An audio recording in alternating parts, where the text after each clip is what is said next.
The wind screamed down from the Absaroka Range like a living thing, tearing through the canyon walls and turning the world into a swirling white void.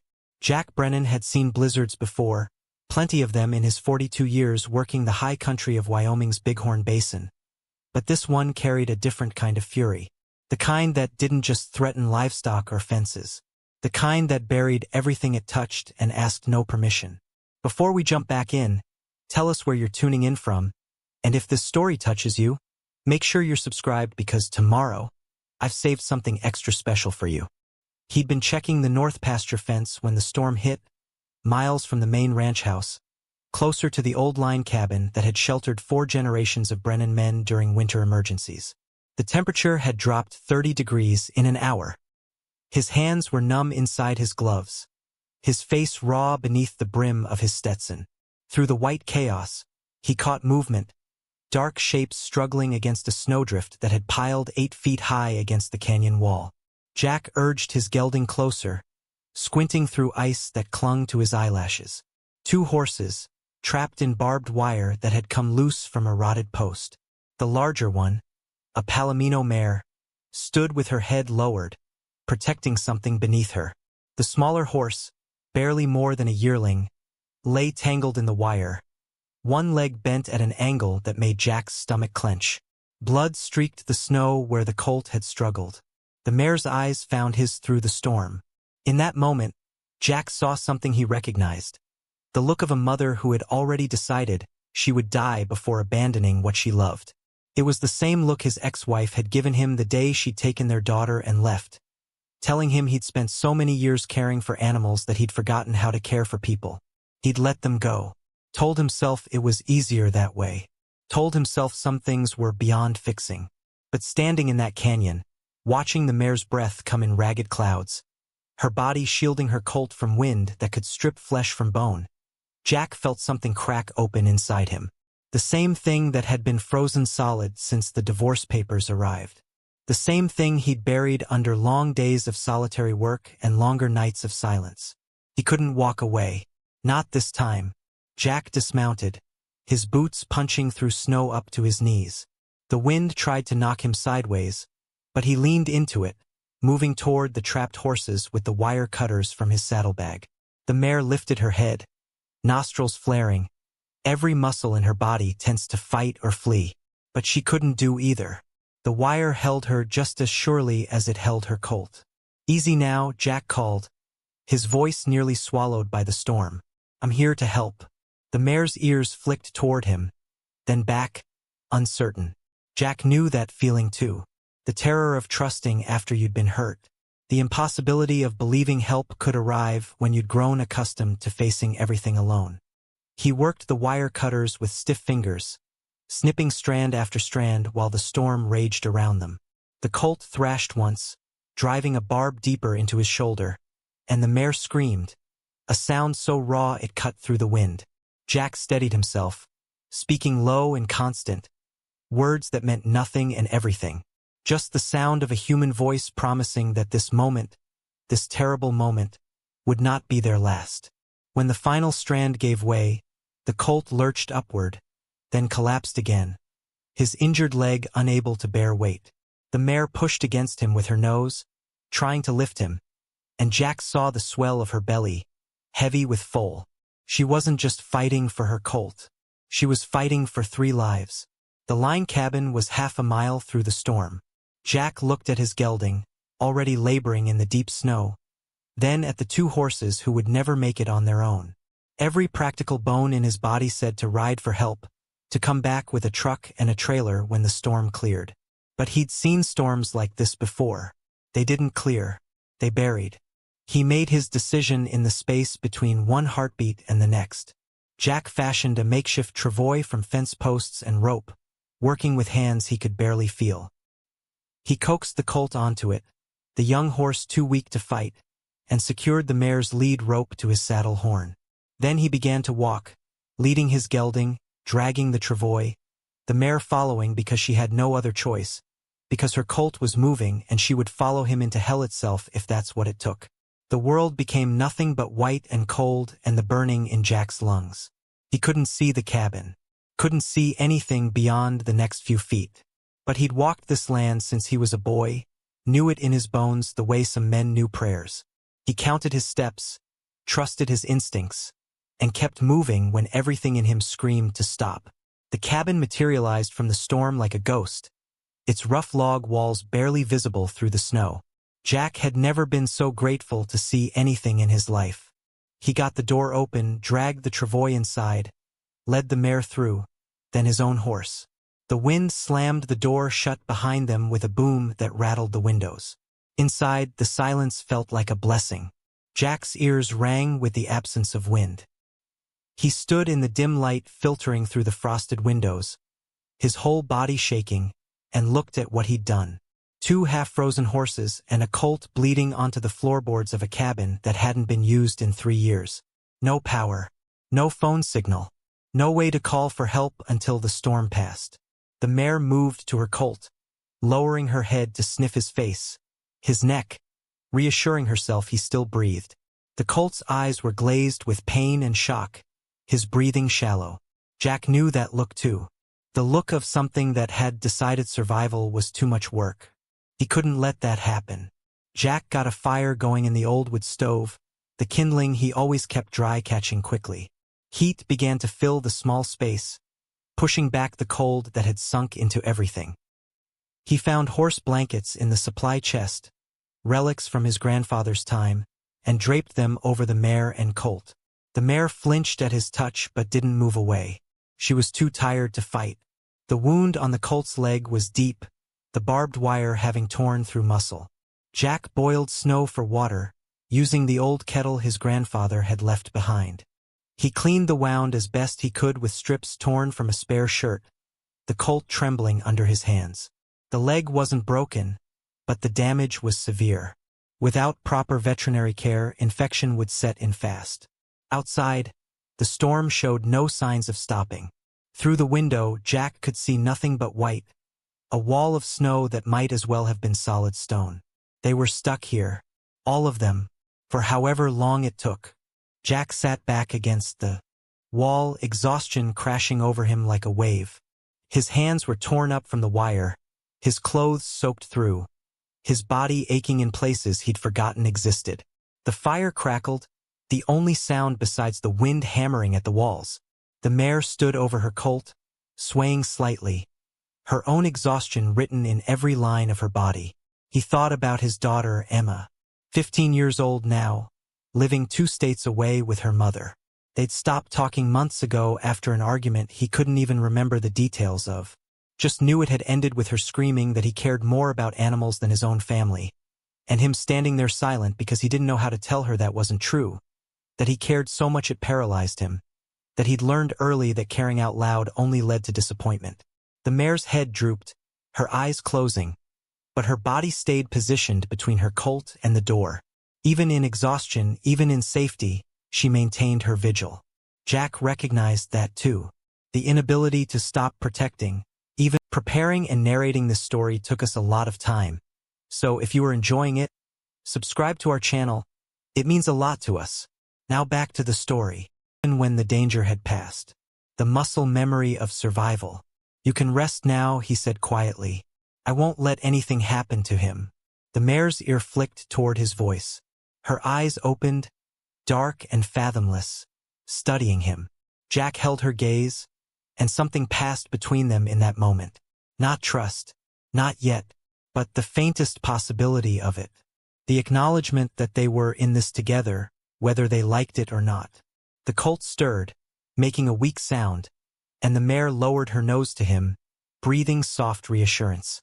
Jack watched them, feeling something shift in his chest. This mare had fought through a blizzard with an injured colt and a belly full of foal.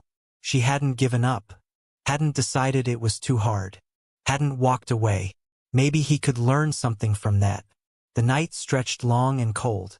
Jack fed the fire, checked the colt's wound, melted more snow for water. He gave the horses what feed he could find in the cabin's small stores. Not much, but enough to take the edge off their hunger. The mare ate sparingly, never moving far from her colt. Jack dozed in fits, jerking awake every time the wind hit a particularly fierce note, convinced the roof would tear off. By morning, the storm had eased to a steady snowfall. The world outside the cabin was transformed, buried under drifts that reached the windows. Jack's gelding stood near the stove, content to share the warmth. The mare dozed on her feet, and the colt's breathing had steadied, though his leg remained swollen and hot to the touch. Jack knew he needed to get help, but the snow was too deep for his horse to navigate. He'd have to wait for the ranch hands to realize he was missing and come looking. That could take hours or days, depending on how long the storm lasted. All he could do was keep the fire burning, keep the horses as comfortable as possible, and hope the colt's leg didn't get worse. He settled in to wait, watching the snow fall beyond the frosted windows, and for the first time in a long time, Jack Brennan didn't feel alone. He felt responsible, and somehow, impossibly, that felt like enough.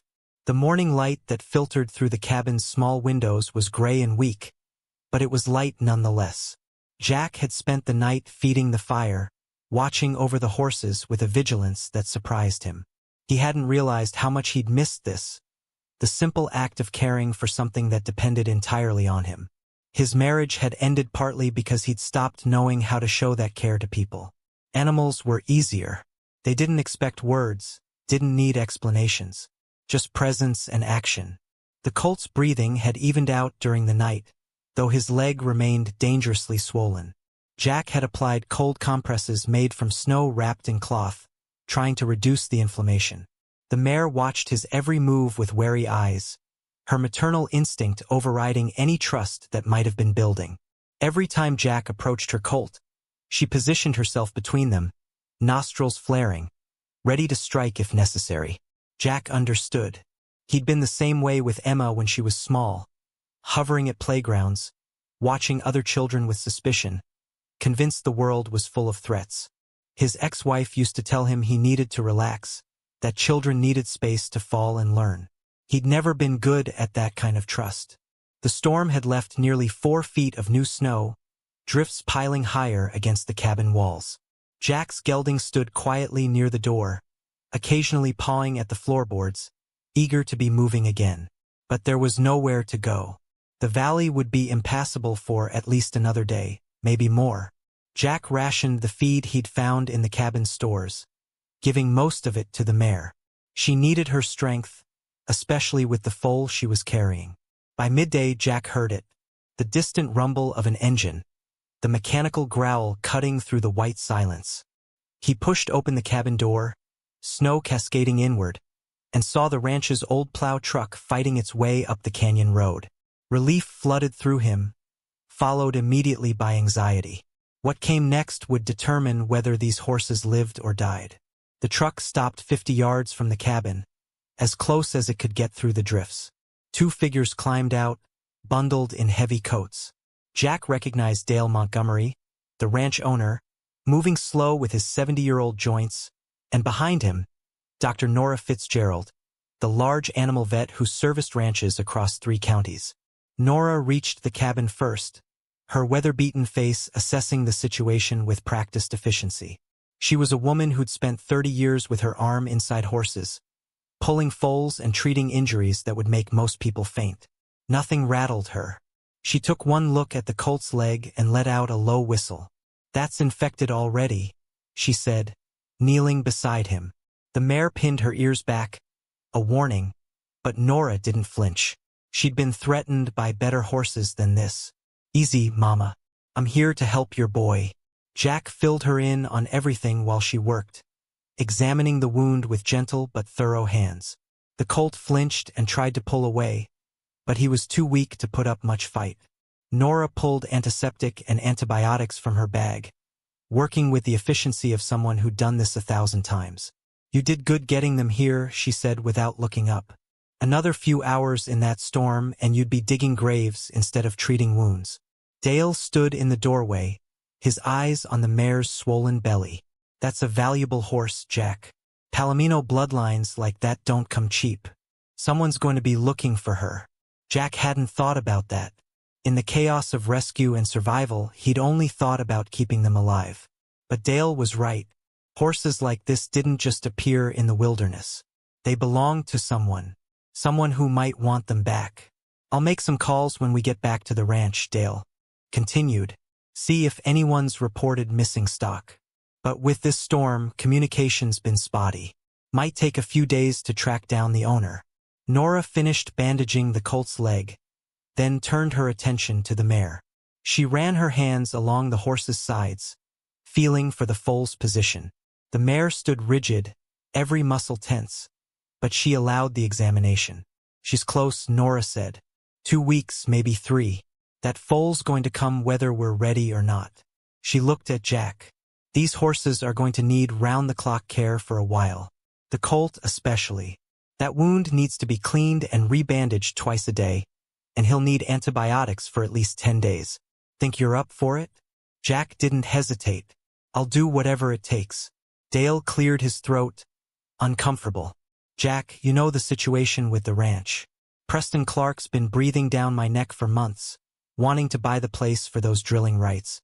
I'm holding out, but barely. We can't afford to take on extra expenses right now. Not with winter feed costs what they are. I'll pay for their care myself, Jack said. Whatever it costs. With what money? Dale's voice was gentle but firm. You're barely making ends meet as it is. I'm not trying to be cruel, Jack, but we have to be practical.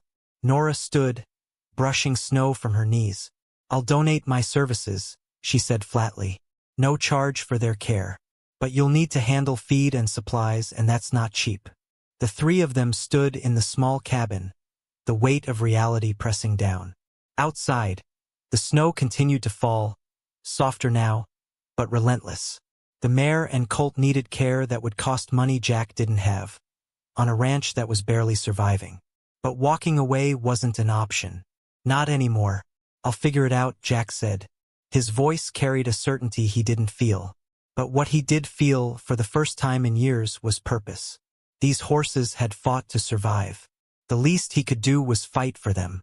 They loaded the horses onto a trailer hitched to the plow truck, a slow and careful process that took over an hour. The colt couldn't walk, so Jack and Dale fashioned a sling to lift him. The mare followed, anxious and snorting, but she followed. When they were finally secured, Jack climbed into the truck's cab beside Dale, and Nora drove slowly back toward the main ranch, the plow blade pushing through snow that seemed endless.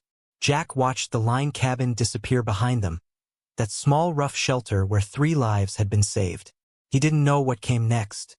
Didn't know how he'd pay for their care or what would happen when their owner was found. But for now, they were alive. And that was enough. The ranch headquarters sat in a protected valley, the main house and barns arranged in a rough square that had sheltered generations of Montgomery family livestock. Dale's grandfather had built the place in 1892, and it showed in the solid log construction and careful positioning that caught winter sun and blocked prevailing winds. Jack had worked here for 15 years, knew every fence post and water tank, every quirk of the land. They settled the horses in the medical barn, a smaller structure kept heated for sick or injured animals.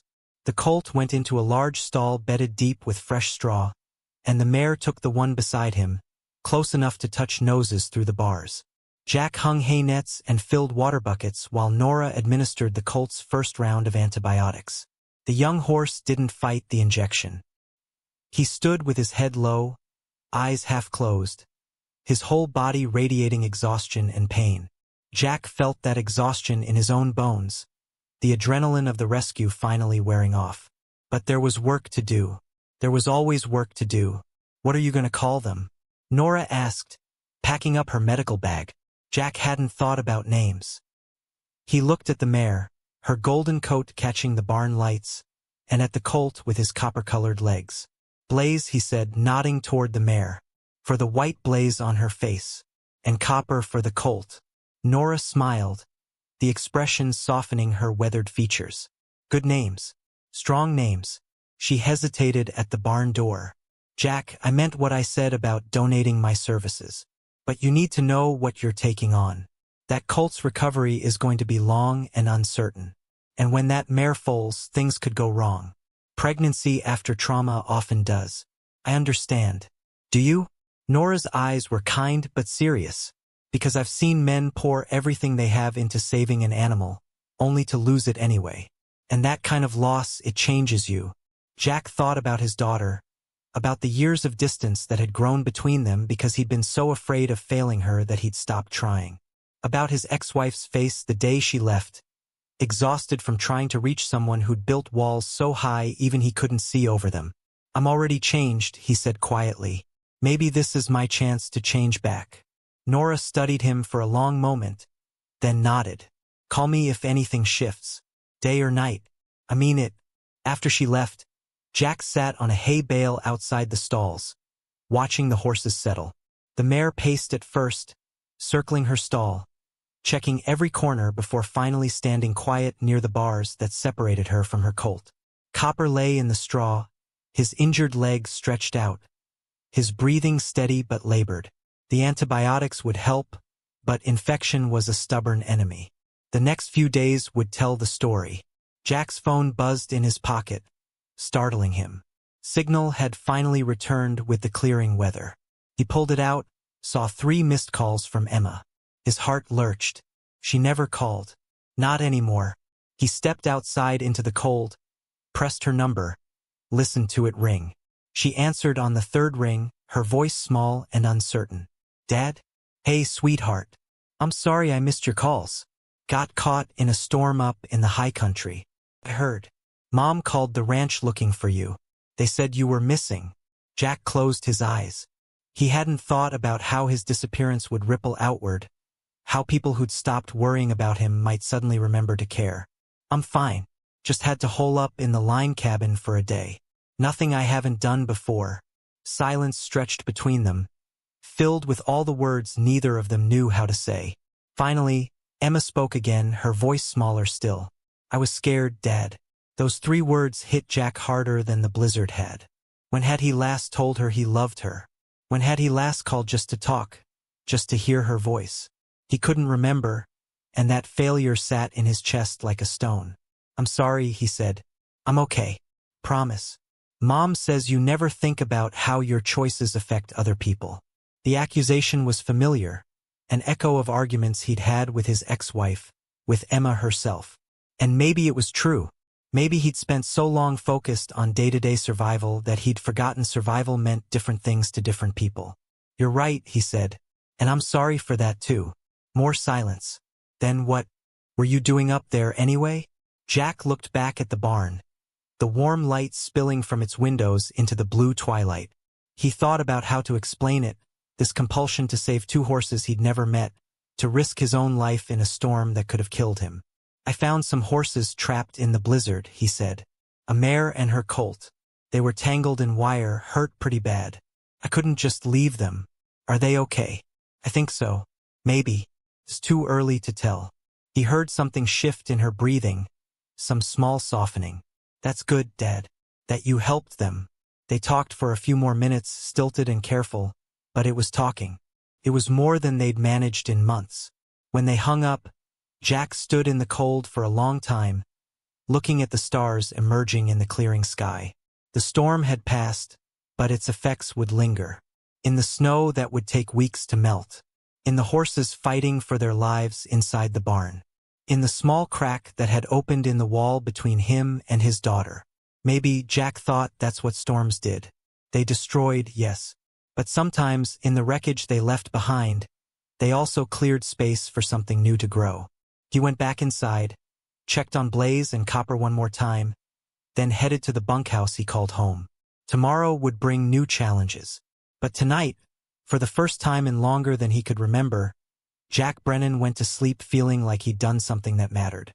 The pre-dawn cold bit through Jack's jacket as he crossed from the bunkhouse to the medical barn, his breath forming clouds that hung in the still air. He'd barely slept, kept awake by thoughts of infected wounds and labored breathing, by the weight of responsibility he'd taken on without fully thinking it through. The thermometer outside the barn door read 12 degrees. Inside would be warmer, but not by much. He pushed through the door and was met with the smell of hay and horse, that earthy combination that had been the backdrop of his entire life. The overhead lights hummed to life, casting yellow pools across the concrete floor. Blaze stood at her stall door, ears forward, eyes alert despite the early hour. Copper lay in the straw behind her, his sides rising and falling in steady rhythm. Jack approached slowly, speaking low. "Morning, girl. Let's see how your boy did through the night." Blaze's nostrils flared, reading his scent, his intentions. She didn't move away from the door, but she didn't threaten either. Progress, Jack thought. Small but real. He unlatched the door to Kappa's stall and stepped inside, keeping his movements deliberate and calm. The colt lifted his head, eyes glassy with pain and medication, but aware. The bandage on Kappa's leg was stained but not soaked through. Jack knelt beside him, running his hands gently over the injured limb, feeling for heat. The swelling hadn't increased overnight, and the skin around the wound felt cooler than it had yesterday. The antibiotics were working. "You're a fighter," Jack murmured, checking the wound itself. The edges looked cleaner, less angry. Nora's aggressive cleaning had made a difference. Kappa's breathing hitched as Jack worked, but he didn't try to pull away, just accepted the discomfort as the price of care. Jack rebandaged the leg with supplies Nora had left, working with practiced efficiency. He'd treated enough injuries over the years to know his way around wounds and wraps. When he finished, he sat back on his heels, studying the young horse. Copper couldn't have been more than 18 months old, barely past being a baby himself. Whatever had happened to separate him and his mother from their owner, it had happened at the worst possible time. Through the bars, Blaze watched every movement, her body tense and ready. Jack stood and moved to her stall, offering his hand palm up at the door. She stretched her neck, nostrils working, then pulled back without making contact. Not yet ready. That was fine. Trust took time, and they had nothing but time right now. Jack filled hay nets and water buckets, mixed grain with the supplements Nora had prescribed, and distributed breakfast to both horses. Blaze ate cautiously at first, then with more enthusiasm as hunger overrode caution. Copper managed to stand, wobbling on 3 legs, and buried his muzzle in his grain bucket. The sight of him eating sent relief flooding through Jack's chest. The barn door creaked open, bringing a gust of cold air and Dale Montgomery. The ranch owner moved stiffly, his arthritis making mornings difficult, but his eyes were sharp as they took in the scene. "How are they?" "Better," Jack said. "The infection's responding to treatment. He's eating, which is a good sign." Dale nodded, leaning against a support post. "I made those calls yesterday. Put out word through the ranching network about 2 missing horses. Nobody's reported anything yet, but with the storm, some places are still cut off. Could be a few more days before we hear anything. What happens if we can't find the owner? Then I suppose they're yours if you want them." Dale's expression was unreadable. "But Jack, you need to think about what that means. We're heading into the hardest part of winter. Feed costs are going to climb, and that mare's going to foal soon, which means another mouth to feed, plus potential complications. Can you really take that on?" Jack looked at Blaze, at the swell of her belly, at the way she positioned herself to keep visual contact with both her injured colt and this strange human who'd invaded her space. He thought about Emma's voice on the phone last night, small and scared, about how long it had been since anyone had depended on him for anything that mattered. "I can try." "Trying's not always enough," Dale said, but his voice was gentle. "Look, I'm not trying to discourage you. Lord knows these animals need someone who cares. But caring doesn't pay the feed bill or guarantee a good outcome. Sometimes the kindest thing is knowing when to let go." The words hung between them, heavy with truth Jack didn't want to face. He'd spent his whole marriage being told he didn't know when to quit, that he poured energy into lost causes while ignoring what was right in front of him. Maybe Dale was right. Maybe this was just another example of Jack's stubborn refusal to accept reality. But when he looked at Copper struggling to stand on 3 legs, at Blaze's fierce determination to protect what was hers, he couldn't find it in himself to walk away. Not yet. Not while there was still a chance. "Give me a week," Jack said. 1 week to see if they stabilize. If things get worse, if it becomes clear this isn't working, I'll make the hard call. But they deserve that much. A real chance. Dale studied him for a long moment, then nodded slowly. 1 week. But Jack, you need to be realistic about your limits. This ranch is barely holding on as it is. Preston Clark's been circling like a vulture, and I don't know how much longer I can hold him off. If we start hemorrhaging money on charity cases, that just makes his argument stronger. The mention of Preston Clark sent a familiar spike of irritation through Jack. The energy company executive had been pressuring Dale for months, sweetening his offers while simultaneously making life difficult for holdouts. Property values mysteriously dropping, permits getting delayed. Small acts of bureaucratic warfare that wore people down until selling seemed like the only option. "We'll manage," Jack said with more confidence than he felt. After Dale left, Jack settled onto a hay bale outside the stalls, watching the horses adjust to their new surroundings. Morning light filtered through the high windows, painting everything in shades of gold and amber. Blaze paced her stall again, checking corners, testing the door latch with her nose, learning the boundaries of this new space. She was smart, Jack realized. Smart and careful and probably traumatized by whatever had led to her and Copper being lost in that canyon. The sound of an engine drew his attention. Through the barn window, Jack saw a dusty green pickup pulling up to the main house. He recognized it immediately. Nora, back sooner than expected. He met her outside, watching as she hauled her medical bag from the truck bed. "Couldn't stay away," she said with a slight smile. "Wanted to check on that leg before my morning calls. Plus, I brought something." From the passenger seat, she extracted a boy who'd been invisible behind the tinted windows. He was small for what Jack guessed was about 11 years old, thin in the way of kids who grew too fast and hadn't filled out yet. He wore a camera around his neck, one of those serious models with detachable lenses, and he looked at everything with wide, nervous eyes. "This is Tommy Vance," Nora said. "My neighbor's kid. His aunt asked if I could take him along on some calls. Get him out of the house. Thought maybe he could help with the horses." Jack nodded hello, and Tommy ducked his head, not quite meeting his eyes. There was something fragile about the boy, something that reminded Jack of Copper. Hurt in ways that weren't immediately visible. They went into the barn together, Nora moving straight to Copper's stall while Tommy hung back near the door, camera clutched like a shield. Jack watched the boy watching the horses, saw how his fingers moved unconsciously toward the camera controls. "You like photography?" Jack asked. Tommy nodded but didn't speak. His eyes tracked Blaze as she moved around her stall, and his camera came up slowly, capturing the motion. The shutter clicked rapid fire, a soft mechanical whisper that seemed to calm something in the boy's posture. Nora worked on Kappa's wound, cleaning and rebandaging with efficient movements. "She's not talking much today." "Huh?"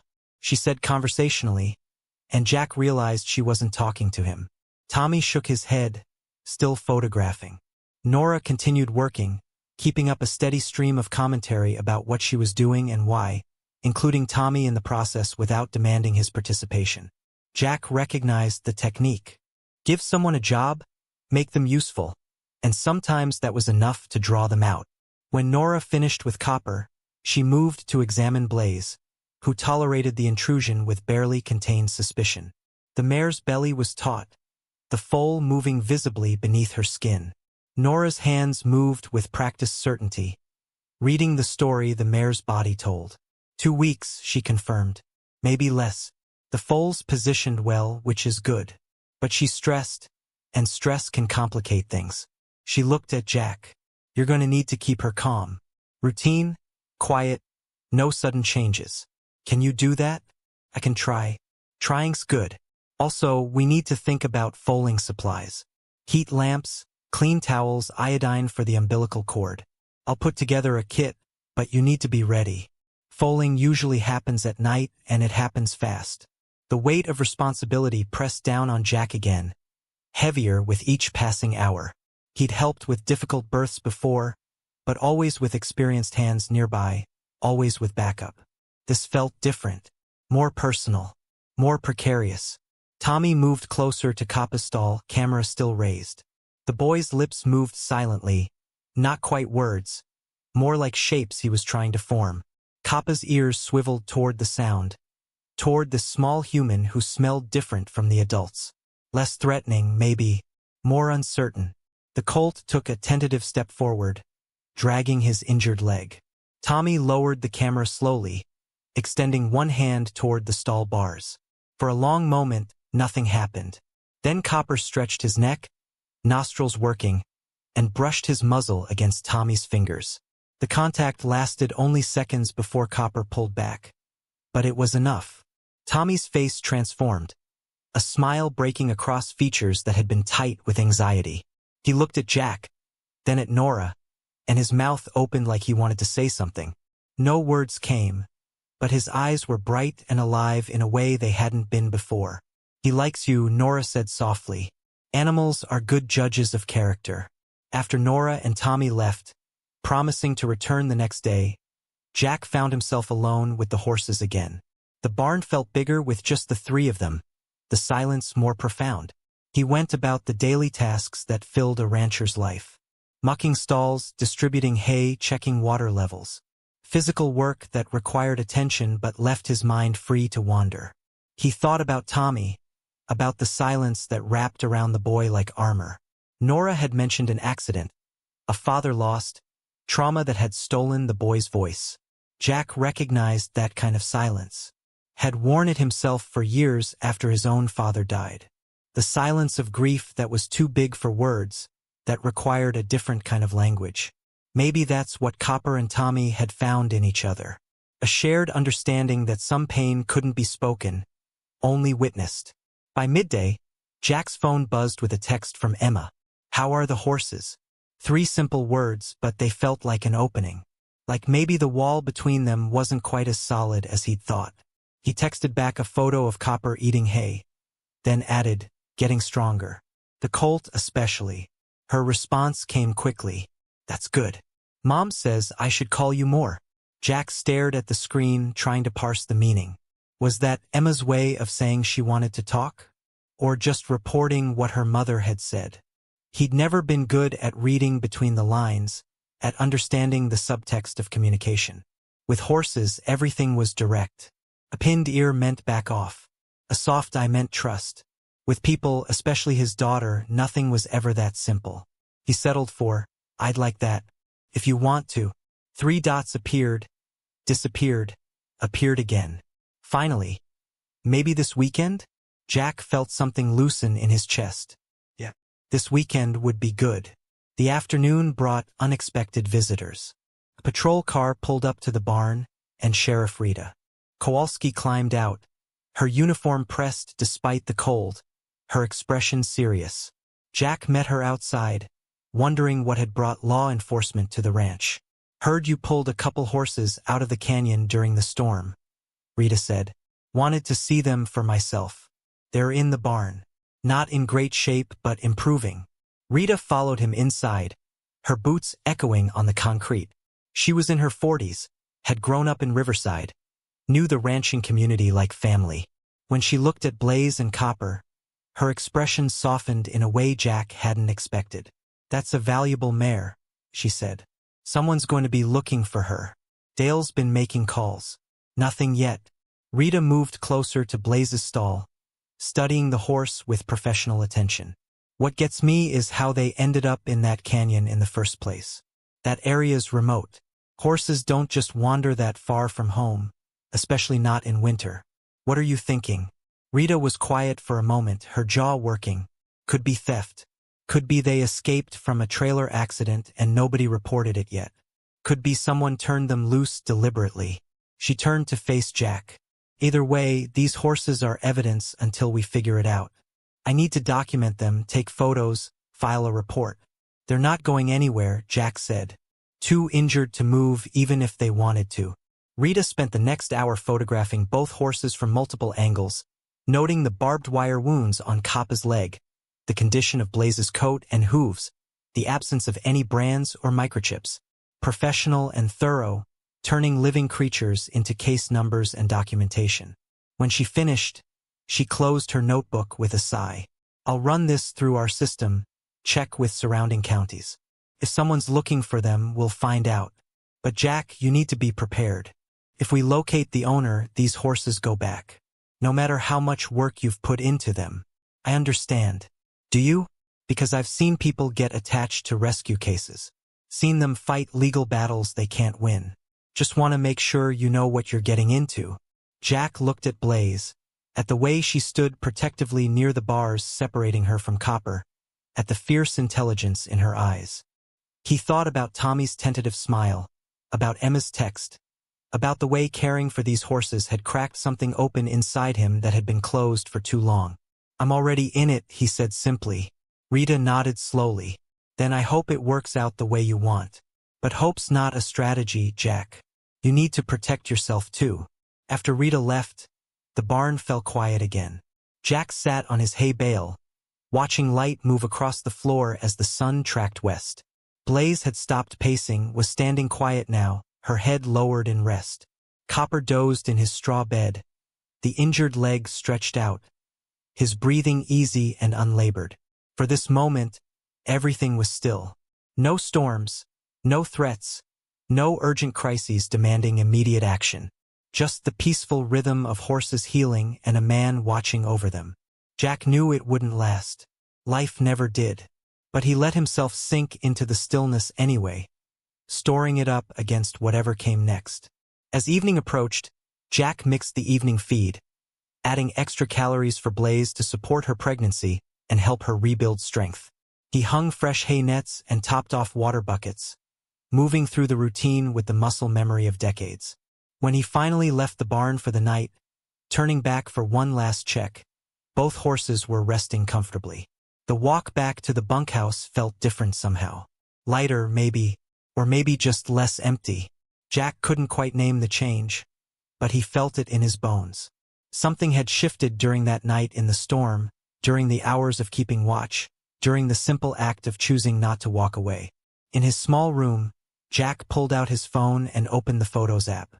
He scrolled back through years of pictures, most of them landscapes or cattle or fences needing repair. Very few people. He found one of Emma from 3 years ago, grinning gap-toothed at her middle school graduation. She looked so young, so certain the world would bend to her dreams. When had that certainty faded? When had she learned that caring about something meant risking losing it? Had he taught her that? Had his silence, his withdrawal, shown her that distance was safer than connection? Jack stared at the photo for a long time, then opened a new message. Talk to a boy today who doesn't speak. Not can't. Won't. He connected with one of the horses I rescued. Made me think about all the things we don't say to each other. All the distance we build without meaning to. He hesitated, finger hovering over the send button. Then, before he could talk himself out of it, he added, I miss you, Emma. I'm sorry I haven't said that enough. He hit send before fear could stop him, then set the phone aside and lay back on his narrow bed. Through the window, stars were appearing in the darkening sky, the same stars that had watched over that canyon during the storm, the same stars that would keep watch through whatever came next. Sleep came easier than Jack expected, pulled under by exhaustion and something that felt almost like peace.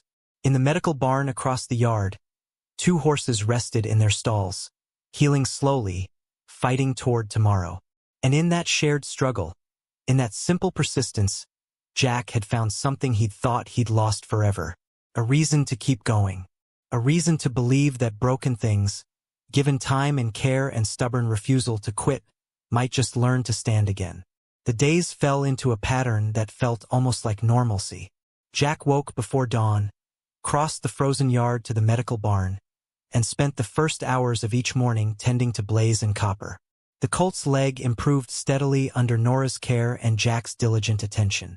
The swelling receded, the wound began to close, and by the end of the first week, Copper was putting weight on the injured limb, testing it with cautious steps that grew bolder each day.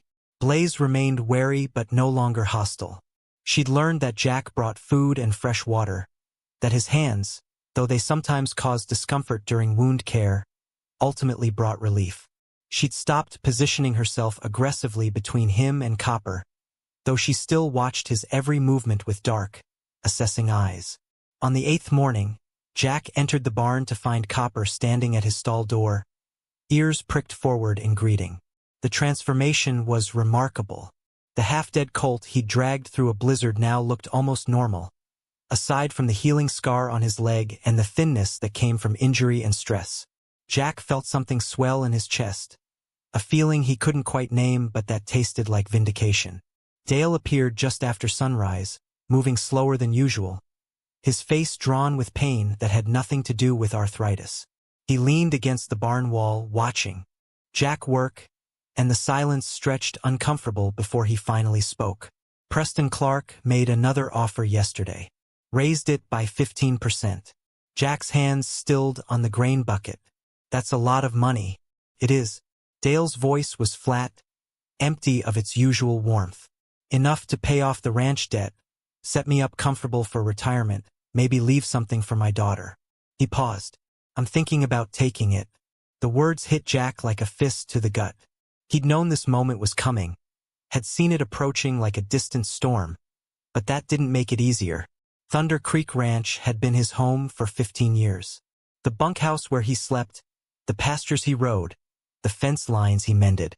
All of it would disappear under drilling equipment and access roads if Preston Clark had his way. When? Jack asked, keeping his voice steady. Haven't decided yet. Wanted to tell you first, give you time to look for another position. Dale's eyes were sad, apologetic. I'm sorry, Jack. I know what this place means to you, but I'm 73 years old, and I'm tired. Can't fight anymore. Jack nodded, understanding even as something in him wanted to rage against it. He couldn't blame Dale. The man had held out longer than most, had resisted pressure that would have broken younger, stronger people. But everyone had a breaking point, and Preston Clark specialized in finding it. How long do I have? Clark wants an answer by the end of the month. That gives you about 3 weeks to figure out what's next. Dale straightened with visible effort. For what it's worth, you're a good hand. Best I've ever had. You'll find work somewhere. After Dale left, Jack stood in the barn surrounded by horses that depended on him, on a ranch that might soon cease to exist, and felt the walls closing in. 3 weeks. 3 weeks to find a new job, a new place to live, a new home for 2 horses he'd promised to protect. The mathematics of it felt impossible. Blaze nickered softly, the sound pulling him from his spiral of thoughts. She stood at her stall door, her head tilted slightly, and for the first time since he'd found her in that canyon, she didn't pull away when he approached. Jack extended his hand slowly, palm up, the same gesture he'd offered dozens of times. This time, Blaze stretched her neck and touched her muzzle to his palm. The contact was brief, barely more than a brush of velvet skin against calloused hand, but it felt monumental. Jack stood perfectly still, hardly breathing, as Blaze investigated his scent more thoroughly. Her whiskers tickled his wrist, her breath warm against his skin. Then she pulled back, blinking at him with what might have been approval, and returned to her hay net. Jack released the breath he'd been holding. Small victories, he told himself. Focus on the small victories. Tommy arrived mid-morning with Nora, who'd made checking on the horses part of her regular route. The boy climbed out of the truck with his camera already in hand, moving with more confidence than he had during his first visit. He went straight to Kappa's stall, photographing the colt from multiple angles, documenting his recovery with the dedication of a professional. Nora examined both horses, taking her time, her experienced hands reading the stories their bodies told. Kappa's leg was healing well, better than she'd hoped. The wound was closing cleanly, no signs of infection, and the colt's mobility improved daily. Blaze showed no signs of distress despite her advancing pregnancy, her vital signs strong and steady. She could go any day now, Nora said, watching the mare's flanks. You need to be ready. Got that foaling kit I mentioned? Jack had assembled supplies over the past week, spending money he couldn't afford on heat lamps and clean towels and all the items Nora had listed. The kit sat ready in the barn office, waiting for a birth that could happen at midnight or noon or any moment between. I'm ready, he said, hoping it was true. Tommy moved around the barn with his camera, capturing images Jack couldn't see until the boy showed him the screen. There was Kappa's eye, huge and liquid and full of intelligence. There was Blaze's profile against the barn window, backlit so her mane glowed like fire. There was Jack himself, caught unaware while mixing feed. His face serious and focused in a way he didn't recognize. "You've got a good eye," Jack told the boy. Tommy ducked his head, but a smile tugged at his lips. His fingers moved over the camera controls, and he turned the screen to show Jack another image. This one showed Copper and Blaze with their heads close together through the stall bars, touching noses in a moment of connection. The composition was perfect, the light catching just right, telling a story without words. "Can I keep that?" Jack asked. Tommy nodded, already working to email the photo. Jack gave him the address and watched as the image appeared on his phone moments later. He stared at it for a long time, at the way the horses had found each other despite separation, despite injury, despite every reason to give up. There was something in that persistence that felt like a message meant specifically for him. The morning stretched into afternoon. Nora left on her rounds, taking Tommy with her, but promising to return the next day. Jack worked through his regular ranch duties, mending tack in the workshop, checking on the cattle in the winter pasture, clearing snow from pathways that had drifted shut overnight. Physical labor that kept his hands busy while his mind chewed on the problem of Preston Clark and ranch sales and the future that was dissolving like snow in warm water.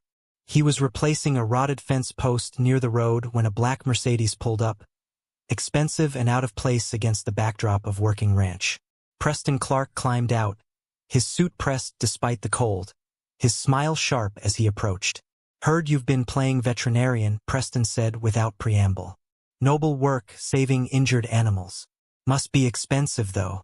Feed, medical care, time away from your actual job. Dale can't be happy about the drain on resources." Jack set down his post-hole digger, straightening to his full height. "The horses aren't a drain. They're recovering well. For now." Preston's smile widened. "But that mare's about to foal, isn't she? Births can be complicated, expensive, and then you'll have 3 horses to feed instead of 2. On a ranch that's barely profitable. Makes you wonder how long Dale can sustain that kind of generosity." The implication was clear. Preston had been doing his homework, watching, calculating, finding pressure points. Jack felt anger simmer in his gut, but kept his voice level. "Is there something you want, Mr. Clark?" "Just being neighborly." Preston gestured at the surrounding land, the rolling hills and distant mountains. "This is beautiful country. Shame to see it struggle. My company could bring prosperity to this whole valley. Jobs, infrastructure, economic development. All Dale has to do is sign the papers and let you drill for gas under his family's legacy. Progress requires sacrifice, Jack. Surely you understand that. You've sacrificed plenty yourself. Marriage, relationship with your daughter, financial security. All for what? So you can work yourself to death on someone else's land?" Preston's eyes were cold despite his smile. "At least when I take things, I pay fair market value." Jack picked up his post-hole digger, turning back to his work. "This conversation's over. Think about what I said." Preston moved toward his car, pausing with his hand on the door. "Those horses you saved? They're beautiful animals. Be a shame if something happened to them. Accidents occur all the time on ranches, especially with valuable livestock." The threat was delivered casually, almost conversationally, but it landed with the weight of stone. Jack spun around, anger finally breaking through his control. But Preston was already in his car, engine starting, gravel spraying as he pulled away. Jack stood in the cold, fists clenched, breathing hard. The fence post lay forgotten at his feet. Preston Clark had just threatened his horses, veiled it in concern and hypotheticals, but the message was unmistakable. Sign over the ranch or face consequences. He pulled out his phone and called Sheriff Rita. She answered on the second ring, and Jack explained what had just happened, his voice tight with barely controlled rage. Rita listened without interrupting, then sighed heavily. "That's not technically a threat, Jack. He didn't explicitly say he'd hurt the horses. Just speculation about accidents. He was threatening them, Rita. I believe you, but unless he does something concrete, there's nothing I can charge him with. Best I can do is make note of it, maybe swing by the ranch more often. Keep an eye on things." It wasn't enough, but it was all she could offer. Jack thanked her and hung up, staring at the medical barn in the distance. Inside, 2 horses he'd rescued were healing, trusting him to keep them safe. He'd made a promise in that canyon, carrying Copper through the storm, that he wouldn't let them die. Now he had to figure out how to keep that promise against an enemy who fought with lawyers and money and thinly veiled threats. That evening, Jack moved a cot into the barn office, setting up a temporary bedroom among filing cabinets and veterinary supplies. If Preston was making threats, he wasn't leaving the horses unguarded. Dale found him there after dark, standing in the doorway with a thermos of coffee and 2 cups. Heard about Clark's visit, Dale said, pouring coffee. I'm sorry, Jack. This is my fault. Should have sold years ago before things got this complicated. It's not your fault someone's willing to be a bully to get what they want. Maybe not, but I'm tired of fighting. Dale settled onto a hay bale, his joints creaking. I built my whole life on this ranch. Raised my daughter here. Buried my wife in the family plot on the North Hill. Every fence post has memory in it. But memories don't pay bills, and they don't keep men like Preston Clark from taking what they want. The 2 men sat in comfortable silence, drinking coffee and watching the horses through the office window. Blaze dozed on her feet, her belly huge with the foal that could arrive any moment. Copper lay in the straw, his injured leg tucked beneath him, his eyes half closed in sleep. They're fighters, Dale observed. Both of them could have given up a dozen times, but they keep going. Jack thought about Emma's text, about Tommy's tentative smile, about the way Blaze had finally touched his hand that morning, about all the small moments of connection that had happened since he pulled these horses from the storm. Sometimes fighting's the only option left. Dale finished his coffee and stood, joints protesting. I haven't made my final decision yet about the sale, but I wanted you to know I'm considering it seriously. End of the month, like I said. That's when I'll decide. After Dale left, Jack lay on the cot, staring at the ceiling. Through the wall, he could hear the horses moving in their stalls, the soft sounds of large animals at rest. His phone buzzed with a text from Emma. Can we video chat this weekend? Want to see the horses? Jack felt that loosening in his chest again, that sense of walls coming down brick by brick. He texted back immediately. Yes, they'd like that. Her response came quickly. Dad, are you okay? You sound different in your texts. Jack stared at the question, trying to figure out how to answer. Was he okay? His job was disappearing. Someone was threatening animals he'd sworn to protect, and he was sleeping in a barn office like a security guard. But he also felt more present, more engaged with life than he had in years. The horses had cracked something open, let light into spaces that had been dark for too long. He settled for truth. I'm figuring things out. It's hard, but I'm trying. 3 dots appeared, disappeared, appeared again. That's good, Dad. Trying is good. Jack set the phone aside and closed his eyes, listening to the horses breathe. Outside, wind rattled the barn walls, but inside was warm, insulated, safe. For now, that was enough. Tomorrow would bring new challenges, new threats, new impossible decisions. But tonight, in this moment, Jack Brennan was exactly where he needed to be, keeping watch over creatures who'd learned to trust him, rebuilding connections he'd thought were broken beyond repair, fighting for something that mattered, even when the odds seemed insurmountable. In the darkness, Blaze nickered softly, and Copper answered with a sleepy whicker, the sound of family calling to family, of bonds that survived despite everything trying to break them. Jack felt himself smile, the expression unfamiliar on his face but genuine. Small victories, he thought again. Build them one at a time, and eventually they add up to something bigger, something worth fighting for. He drifted toward sleep with that thought, with the sound of horses breathing and wind singing around the barn eaves.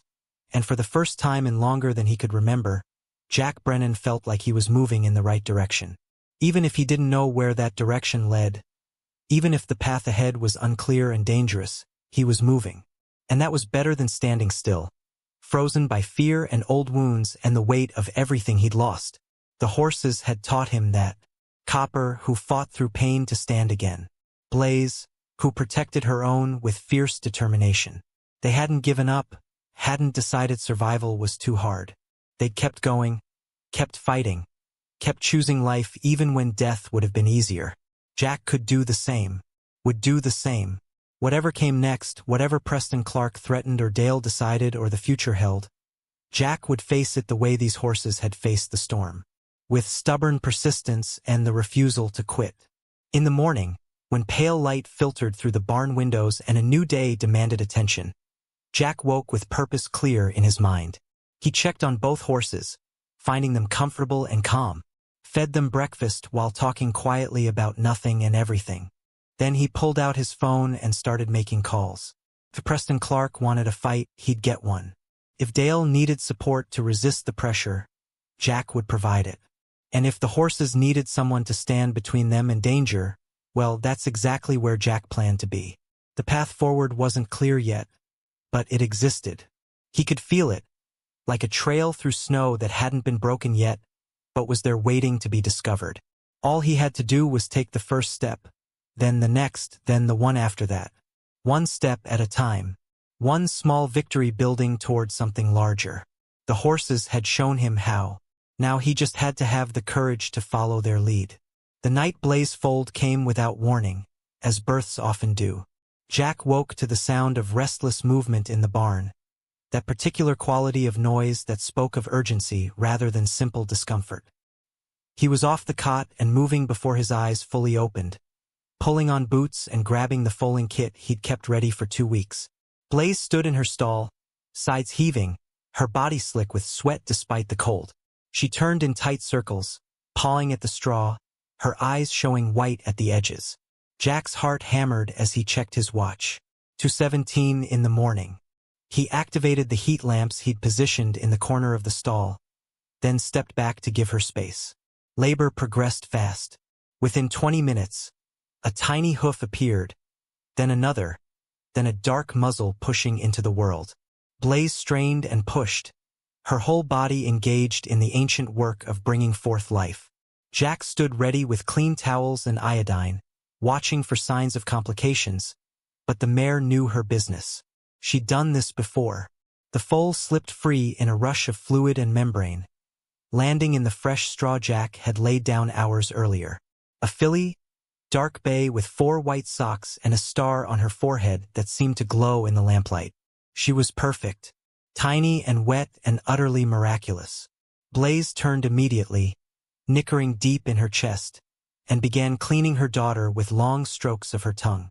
The filly responded with small sounds, already trying to lift her oversized head. In the next stall, Copper pressed against the bars, watching this new member of their family with pricked ears and obvious interest. Jack moved carefully into the stall, keeping his movements slow and predictable. Blaze allowed him to approach, too focused on her foal to see him as a threat.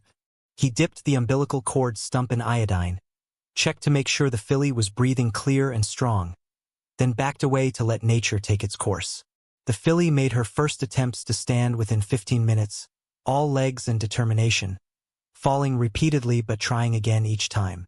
Blaze encouraged her with soft nickers and gentle nudges, her patience infinite. On the 7th try, the filly got her front legs locked, then her back, and stood swaying like a drunk for a glorious 10 seconds before collapsing again. Jack found himself grinning, exhaustion forgotten in the face of this small miracle. Life persisting against all odds. A family expanding despite every hardship that had tried to break it. He pulled out his phone and texted Emma, knowing she wouldn't see it until morning but needing to share the moment anyway. The foal was born tonight. A filly. Perfect in every way. Wish you could see her. He attached a photo of the filly standing on wobbling legs, Blaze's proud face visible behind her. Then he settled back against the wall, content to watch and wait and be present for this transformation. By the time dawn broke pale and cold across the Bighorn Basin, the filly was nursing successfully, her tiny tail flicking with satisfaction. Blaze looked tired but content, and Copper had finally stopped pacing, accepting that this strange new creature was part of their herd now. Jack felt the weight of the night catching up with him, but also something lighter, something that felt dangerously close to hope. Nora arrived just after sunrise, her truck appearing through the early light like she'd been summoned by instinct. She examined the filly with gentle hands, checking all the things that could go wrong but rarely did, and pronounced both mother and daughter healthy. "You did good work here," she told Jack. "Most men would have called me in a panic. Blaze did all the work. I just watched. That's good work too. Knowing when to help and when to let nature handle things." She turned to look at him directly. "You know you're in deep now, right? 3 horses instead of 2. 3 mouths to feed, 3 lives depending on you. And still no word on who owns them." The question of ownership had hung over everything for 2 weeks, unanswered despite Dale's calls and Rita's investigation. No one had reported missing horses matching Blaze and Kappa's description. No brands, no microchips, no paper trail leading back to an owner. They existed in a legal limbo that couldn't last forever but showed no signs of resolving. "Maybe no one's looking," Jack said quietly. "Or maybe they don't want to be found." Nora's expression was serious. "There's a black market for quality horses like Blaze. Pregnant mares are especially valuable. Could be she was stolen, and the thieves ditched her when things got complicated. Could be lots of things we don't know." "What are you saying?" "I'm saying be careful. If Preston Clark finds out these horses might be connected to something shady, he'll use it as ammunition. Paint you as harboring stolen property, put pressure on Dale, make everything harder." She paused. "I'm also saying that sometimes the right thing and the legal thing aren't the same, and you need to decide which one matters more to you." Tommy arrived with his Aunt Beth mid-morning, the boy moving with more confidence now, the camera an extension of himself. He went straight to the new filly, dropping to his knees in the straw, his face transformed by wonder. The filly investigated him with velvet lips, and Tommy's hands came up slowly to touch her face, his fingers gentle and reverent. Beth stood beside Jack, watching her nephew with tears in her eyes. "He hasn't been like this since before the accident. Since before we lost his dad. I didn't know if we'd ever see this version of him again." Jack understood. He'd felt the same way about himself, wondering if the man he'd been before the divorce was gone forever. But maybe people weren't so different from horses. Maybe with the right care and enough patience, even broken things could remember how to be whole. Tommy's camera came up, capturing the filly's first uncertain steps, the way morning light caught in her mane, the fierce protectiveness in Blaze's eyes. Then the boy did something remarkable. He lowered the camera and spoke, his voice rusty from disuse but clear. "What's her name?" The words hung in the barn like a benediction. Beth gasped, her hand flying to her mouth. Jack felt his own throat tighten with emotion he couldn't quite name. In the stalls, the horses seemed to pause, as if recognizing the significance of this moment. "Don't know," Jack admitted. "What do you think she should be called?" Tommy studied the filly, his expression serious. "She was born in the dark but came into the light. She's brave like her mom." He paused, thinking. "Dawn. Her name should be Dawn." Blaze nickered softly, and the filly's ears swiveled toward the sound. In that moment, surrounded by horses and people who'd all been broken in different ways, Jack felt something shift. Not healing exactly. More like the recognition that healing was possible. That persistence might actually lead somewhere worth going. "Dawn," he repeated. "That's perfect." The celebration was short-lived. That afternoon, Preston Clark's Mercedes appeared again, but this time he wasn't alone.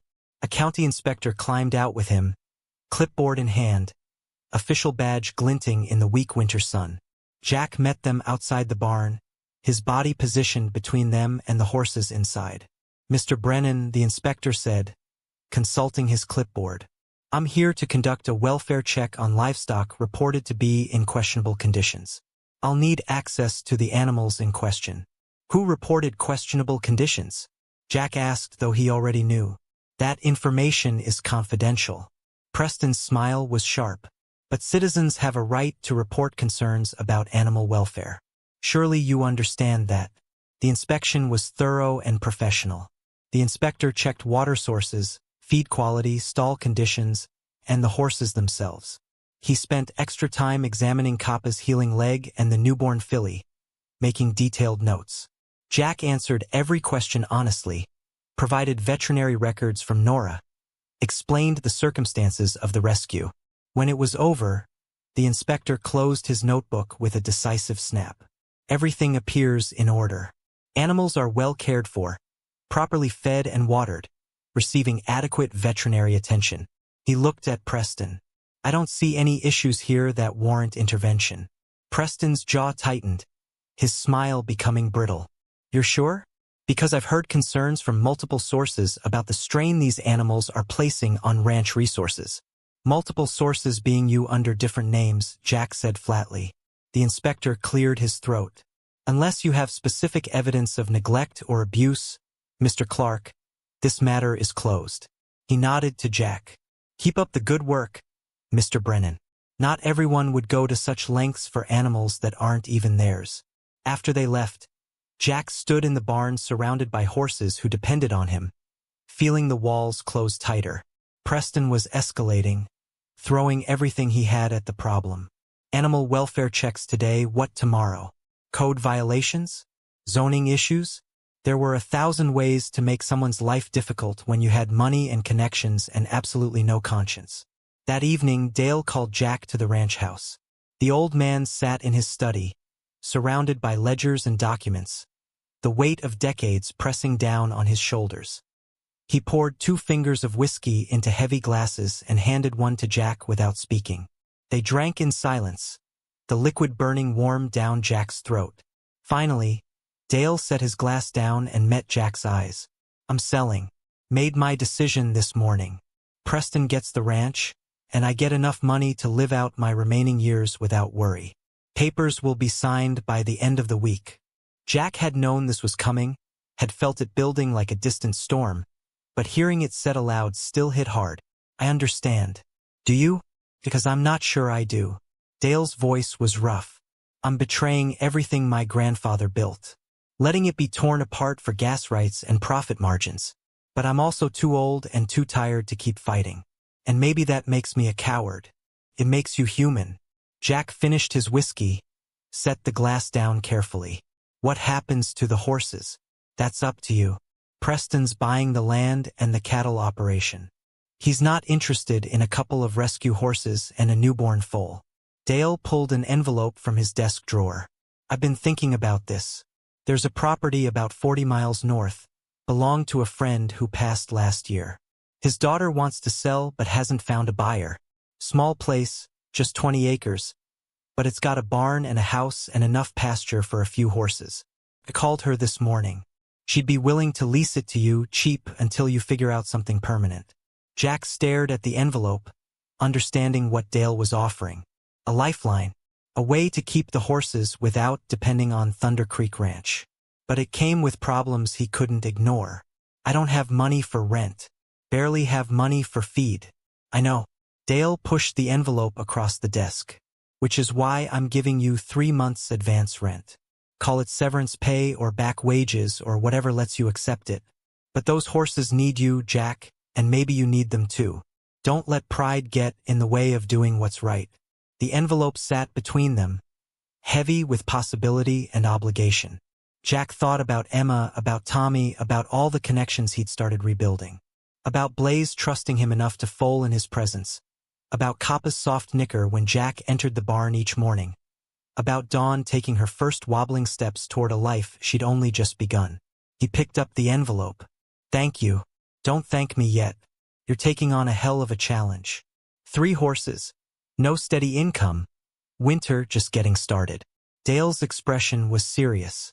But if anyone can make it work through sheer stubbornness, it's you.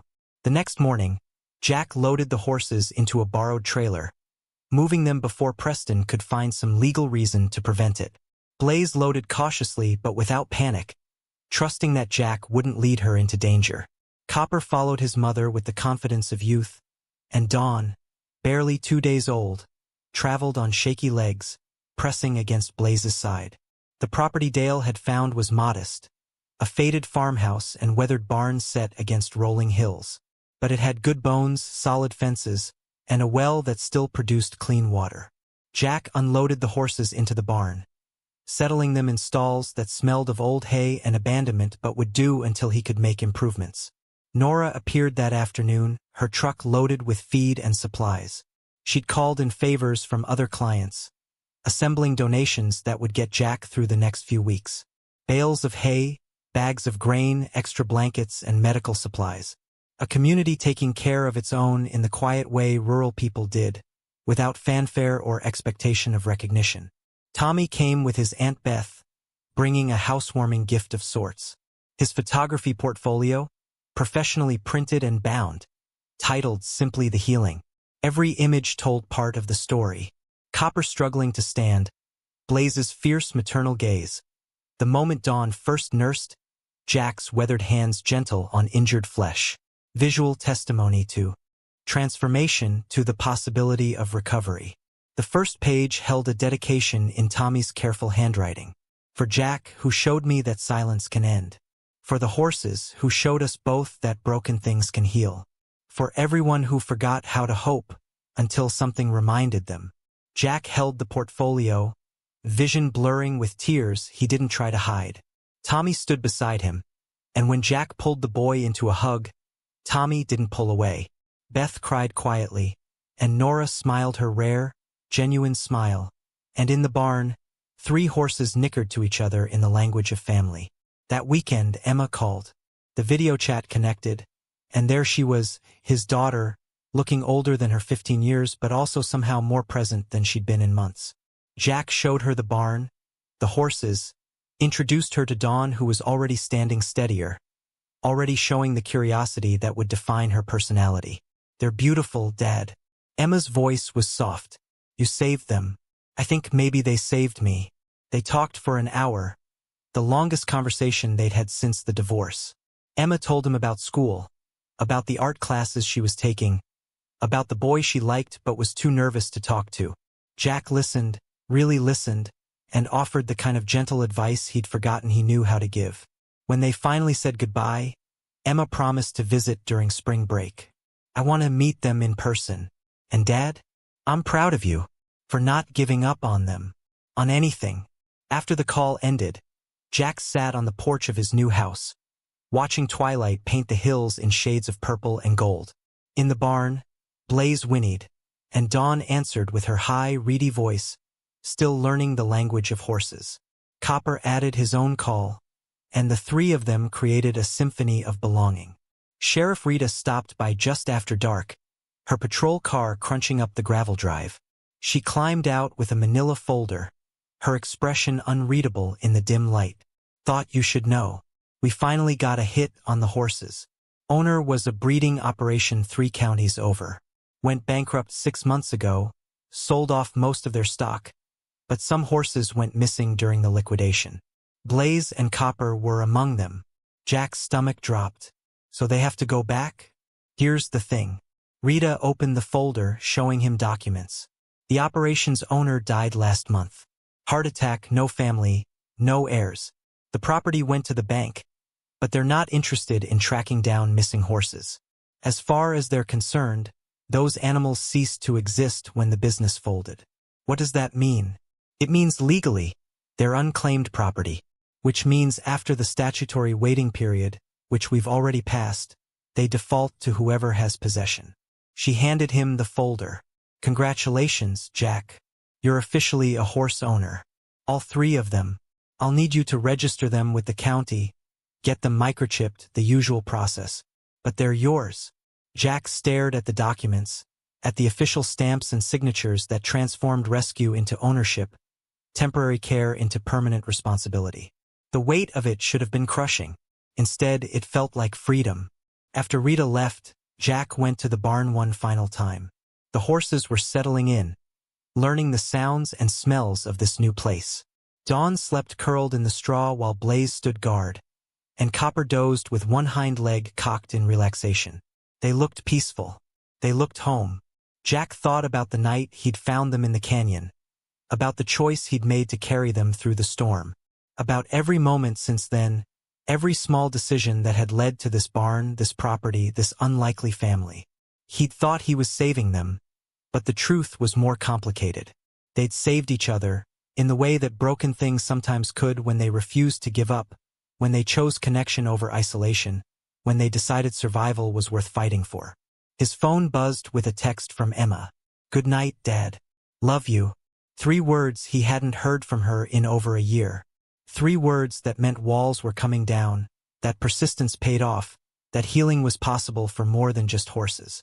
Jack typed back, "Love you too, sweetheart." Then he added, "Come meet your new family in the spring. They'll love you as much as I do." In the barn, Dawn stirred and made small sleeping sounds. Blaze lowered her head, touching her daughter's back with gentle reassurance. Copper opened one eye, checking that all was well, then returned to his dreams. And Jack, standing in the doorway between his old life and whatever came next, felt something he'd thought he'd lost forever. Hope, pure and simple and utterly essential. The kind of hope that came from watching dying things choose to live, from seeing broken bonds begin to mend, from learning that sometimes the hardest storms cleared the way for the brightest dawns. He closed the barn door, securing it against the night, and walked toward the house where a light burned in the window. Behind him, 3 horses rested safe and warm, healing into wholeness, growing into family. Ahead of him, the future stretched uncertain and challenging and full of possibility. Jack Brennan had spent years running from connection, convinced that caring meant inevitable loss. But 3 horses trapped in a canyon had taught him different, had shown him that the risk of loss was worth taking, that the work of healing was worth doing, that the choice to stay and fight was worth making. Tomorrow would bring new challenges. Feed to buy, fences to mend, a life to rebuild from scratch. But tonight, in this moment, everything was exactly as it should be.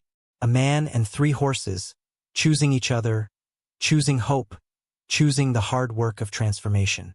And in the darkness, as stars emerged one by one above the Bighorn Basin, Jack smiled.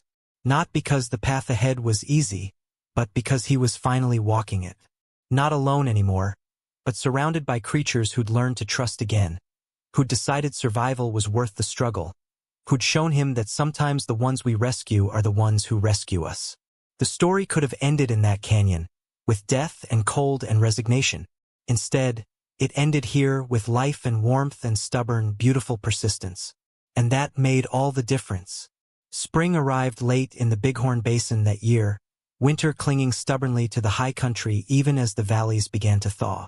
Jack worked the small property from dawn until dark, repairing fences that had weathered decades of neglect, clearing brush from overgrown pastures, making the barn weatherproof against storms that still swept down from the mountains without warning. The work was endless and exhausting, but it filled his days with purpose he hadn't felt in years. The horses thrived. Kappa's leg healed completely, leaving only a faint scar beneath his copper-colored coat. He grew taller and stronger each week, his body filling out with the muscle of youth and good nutrition. Dawn transformed from a wobbly newborn into a confident filly who explored every corner of her world with fearless curiosity. She'd inherited her mother's intelligence and something else, a quality Jack couldn't quite name but recognized as special. When Tommy visited, which he did most weekends now, Dawn would follow him around the pasture like a devoted dog, pressing her nose into his pockets, searching for treats. Blaze remained watchful but had softened considerably. She no longer saw Jack as a potential threat, instead greeting him each morning with a low nicker that sounded almost like welcome. Sometimes, when he worked in the barn, she would stand nearby, not demanding attention but accepting his presence as part of her world. It was trust earned slowly, built on consistency and patience, and Jack valued it more than any trophy or recognition. The financial reality was harder than Jack had anticipated. His savings evaporated quickly, consumed by feed costs and veterinary bills and the 1,000 small expenses that came with maintaining property and livestock. He picked up work where he could find it, day labor on neighboring ranches, odd jobs in town, anything that paid cash and didn't require commitment beyond the immediate task. It was precarious and uncertain, but it was enough. Barely. Nora helped where she could, donating her services for routine care and connecting Jack with feed suppliers who gave discounts to rescue operations. Tommy's Aunt Beth brought groceries some weeks, never making it seem like charity, just neighbors looking after neighbors the way rural communities had always done. Even Sheriff Rita stopped by occasionally, her patrol routes mysteriously extending to include checks on Jack's property. Her presence a quiet deterrent to anyone who might consider the horses vulnerable. Emma called every weekend now, their conversations growing longer and more comfortable as the weeks passed. She was planning her spring break visit, marking days on a calendar Jack couldn't see but could hear in her voice. The anticipation built between them, careful and hopeful, like people learning to trust something they'd thought was broken beyond repair. It was mid-March when the first visitors arrived. A young couple from Riverside, drawn by Tommy's photographs which had been displayed in the town library as part of a local artist showcase. They stood at the fence watching the horses graze, and Jack saw something familiar in their faces. The hollow look of people carrying wounds they didn't know how to heal. The woman introduced herself as Jennifer, her husband as Marcus. They'd lost their daughter 6 months earlier, she explained, her voice carefully controlled. Car accident on the interstate. They'd been struggling since then, looking for something that might ease the weight of grief that made every day feel impossible. We saw the photos, Marcus said quietly. The boy's description said these horses had been rescued, that they'd learned to trust again after trauma. We thought maybe being around them might help us remember how to do that too. Jack didn't know what to say. He'd never considered that the horse's healing might offer something to other people beyond his immediate circle. But he led Jennifer and Marcus into the pasture, showed them how to approach Blaze with open palms and patient stillness, watched as the mare investigated their scent with careful thoroughness before allowing contact. Dawn had no such reservations. She walked straight to Jennifer, pressing her soft muzzle against the woman's chest, and Jennifer's face crumpled. She buried her hands in the filly's mane and cried, deep, wrenching sobs that had probably been held back for months. Marcus put his arm around his wife, his own eyes wet, and Dawn simply stood there, solid and warm and absolutely present in a way that asked nothing and offered everything. They stayed for 2 hours, hardly speaking, just existing with the horses in a space where grief was acknowledged without judgment. When they left, Jennifer hugged Jack tightly, whispering thank you against his shoulder, and he understood that something had shifted. The horses weren't just his anymore. They belonged to something bigger. Word spread the way it does in small communities. People began showing up at odd hours, some announced, many not. A veteran with shaking hands who sat in the barn for hours, finding peace in the simple rhythm of horses breathing. A woman going through divorce who groomed Blaze with meticulous care, the repetitive motion seeming to calm something fractured inside her. Teenagers struggling with troubles they couldn't articulate, finding in Kappa's playful energy a reminder that joy was still possible. Jack didn't turn anyone away. He established simple rules. Respect the horse's space, move slowly, stay as long as you need. Some people came once and never returned. Others became regulars, showing up weekly or even daily, helping with chores, contributing what they could to feed costs, building a loose community bound by shared understanding of what the horses offered. Tommy was there almost every day after school, his camera documenting the transformations Jack was witnessing. The photographs accumulated, telling stories without words. Hardened faces softening, shoulders relaxing, people learning to smile again. Tommy had found his voice through the horses, but he'd also found his calling. His images carried weight beyond their technical skill, capturing the intangible process of healing made visible. Preston Clark noticed, of course. His drilling operation on Thunder Creek Ranch had begun, the sound of heavy equipment carrying across the hills on still days, a constant reminder of what had been lost. But he also noticed the steady stream of vehicles turning onto Jack's property, the community gathering around something he couldn't buy or control or destroy through legal maneuvering. He appeared one morning in early April, his Mercedes incongruous against the backdrop of weathered barn and muddy pasture. Jack met him at the fence line, not inviting him closer, and Preston's smile was sharp as broken glass. Quite the operation you're running here. People coming and going at all hours. Have you checked local zoning ordinances? Pretty sure there are regulations about operating a business without proper licensing. This isn't a business. Jack kept his voice level. It's private property, and people are welcome to visit. Free therapy sessions with horses? Preston's laugh was cold. That sounds like a business to me. I'd hate to see you get shut down over something as simple as paperwork. Would be a shame for all these troubled people to lose their coping mechanism. The threat was clear but also desperate. Preston had taken Thunder Creek Ranch, had what he wanted, but he couldn't stand that Jack had built something meaningful from the wreckage. That the community had chosen connection over profit, healing, over exploitation. You can't stop people from visiting horses, Jack said quietly, and you can't legislate away kindness. I know that frustrates you, but it's the truth.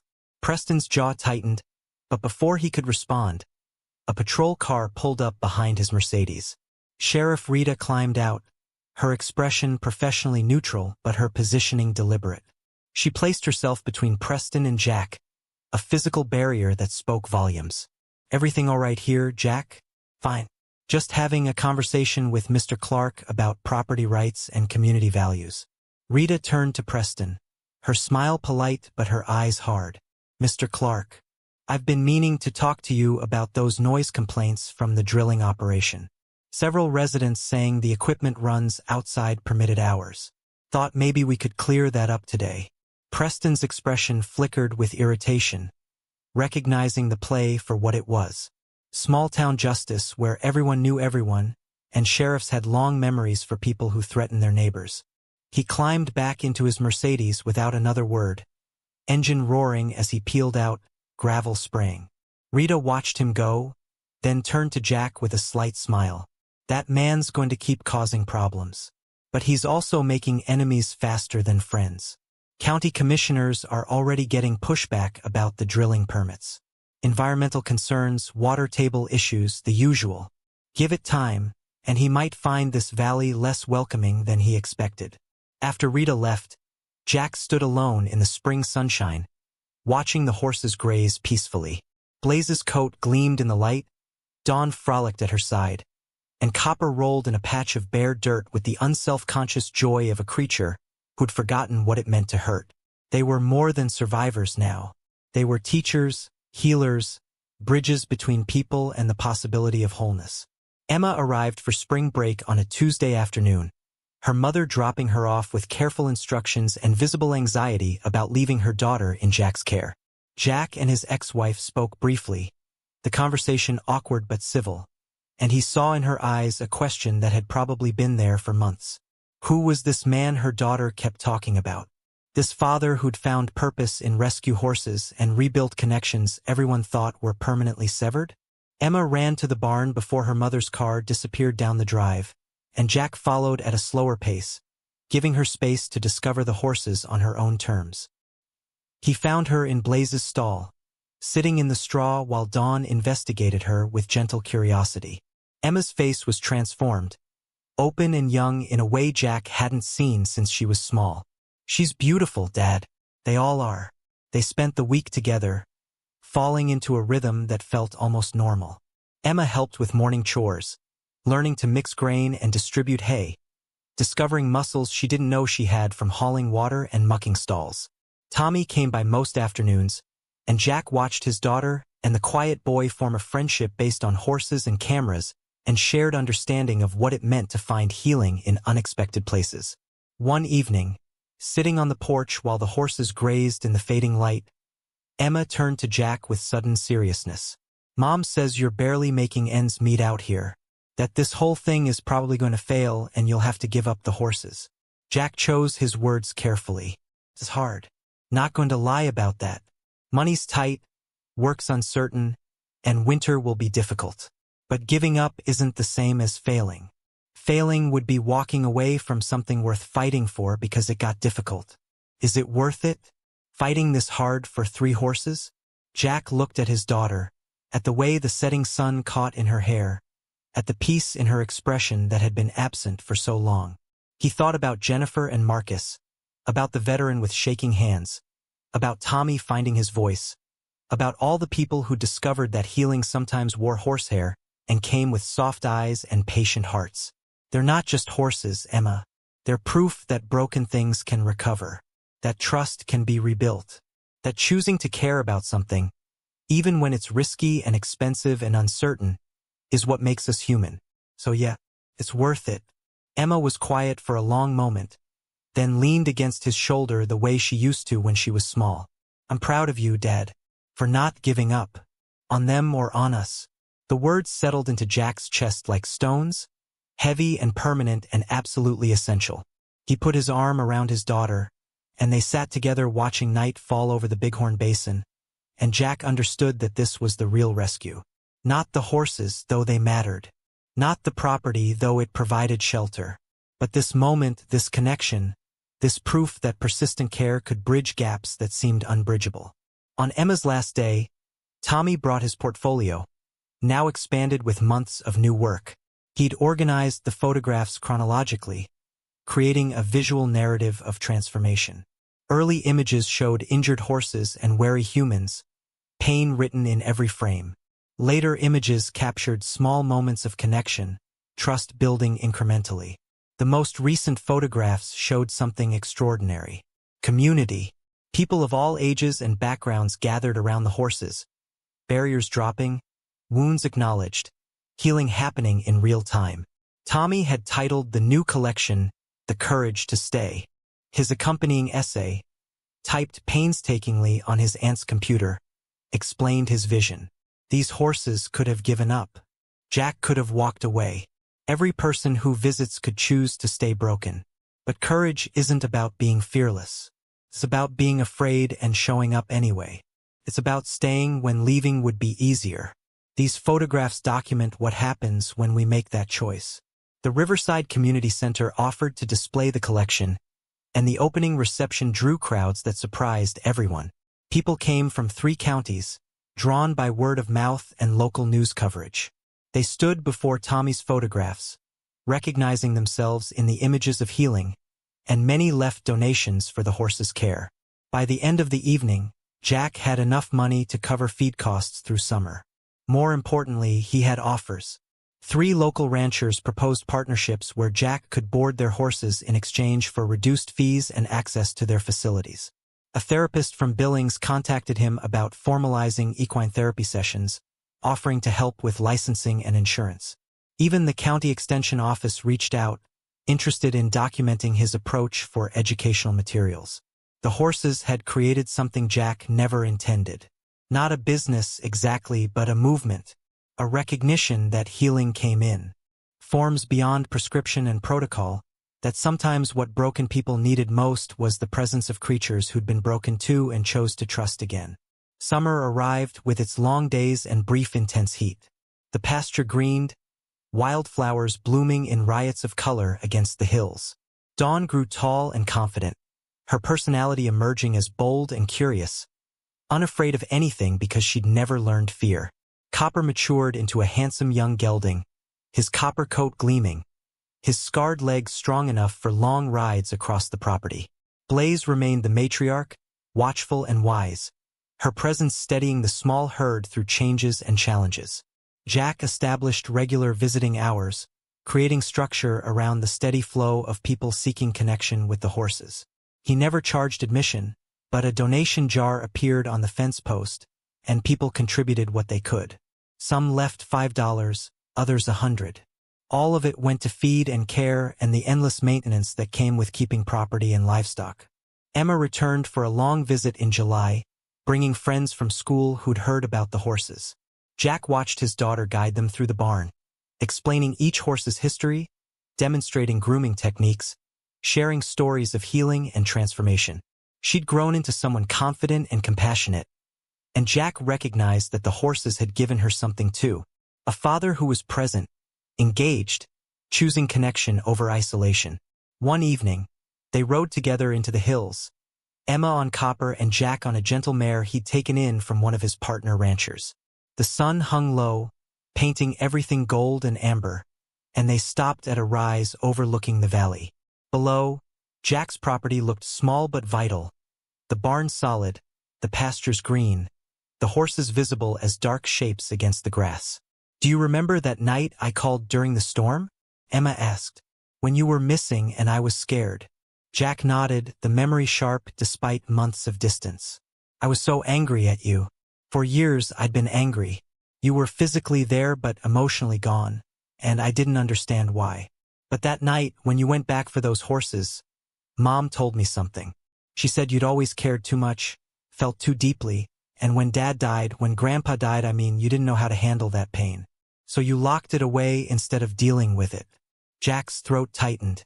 He'd never heard his ex-wife's perspective on his grief, on the walls he'd built. She said the divorce was about a lot of things, but partly it was because she couldn't reach you anymore. You'd disappeared behind those walls. Emma turned to look at him, her eyes serious. But these horses, Dad, they broke through somehow.